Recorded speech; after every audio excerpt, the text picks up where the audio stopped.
Você sabe que a estatística de cirurgia... Desculpa te cortar. Perdão. O paciente que faz uma cirurgia bariátrica e não toma cuidado adjunto, ou seja, o cara que não vai fazer exercício, o cara que não faz dieta, a taxa de reganho, Renato, em 2 anos chega a 85%. É o mais natural acontecer. 85%. Porque tratou a causa, mas não tratou o efeito.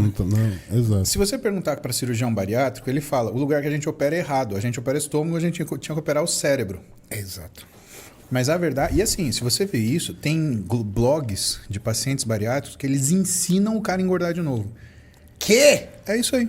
Eles ensinam. Você sabe qual é o maior inimigo do cirurgião bariátrico? O amigo do operado.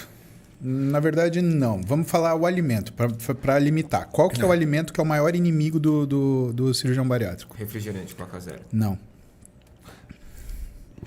Sorvete? Quase, mas não.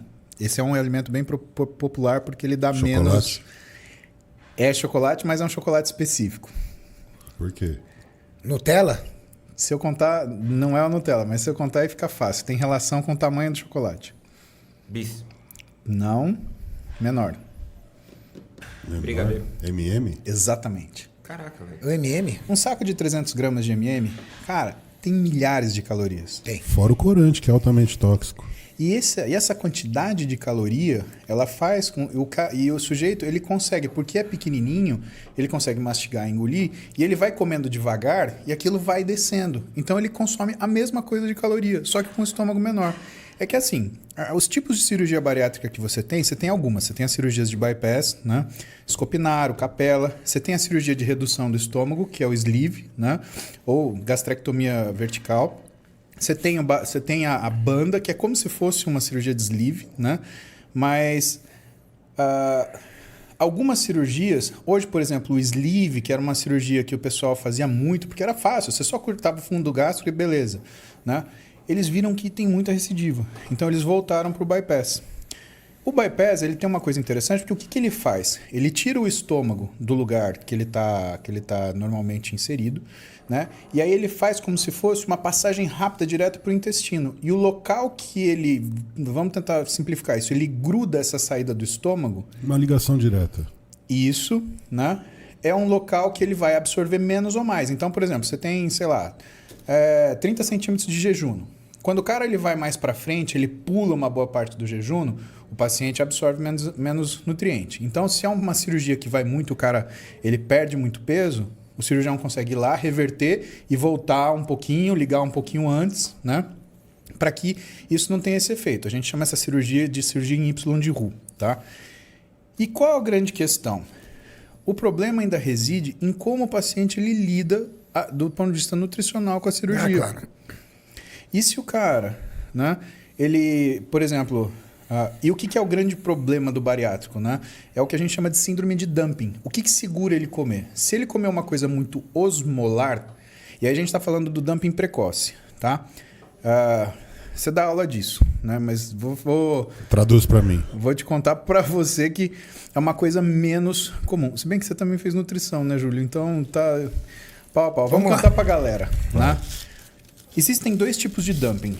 O dumping precoce e o dumping tardio. Tá? O que é isso? O cara come agora, ou ele passa mal agora porque ele faz uma baita hipotensão, ou ele daqui mais ou menos umas 2 horas, ele faz uma puta hipoglicemia. O bariátrico, ele tem essa característica de dumping quando, se ele é precoce, ele come um alimento muito osmolar, que é o que acontece muito com doce. Então ele come aquele carbo denso, aquele açúcar. O que acontece? O soluto, ele migra do lugar de menor densidade para o de maior densidade. Então, se dentro do intestino você tem uma grande quantidade de açúcar, esse açúcar ele não passa tão rápido do intestino para o sangue. Então, o líquido do sangue passa rápido do sangue para a luz intestinal.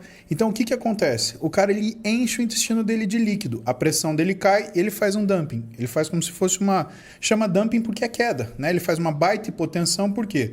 Porque ele roubou volume da circulação sanguínea dele. Esse é o dumping precoce. Aí você tem o dumping tardio. O que é o dumping tardio?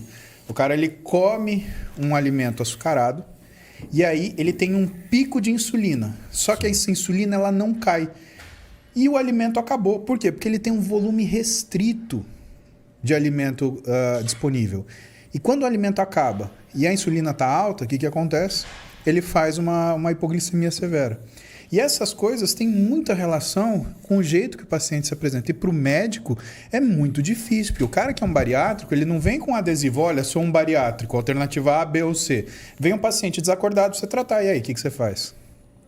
Então, é fundamental que o paciente bariátrico ele tenha, em primeiro lugar, a noção que ele não está fazendo a cirurgia para poder comer o que ele quer. Ele está fazendo a cirurgia para ele tratar de uma forma que ele não vai conseguir. Que ele não consiga comer o que ele quer. Exatamente. Cara, é quase como uma mordaça cirúrgica. Por isso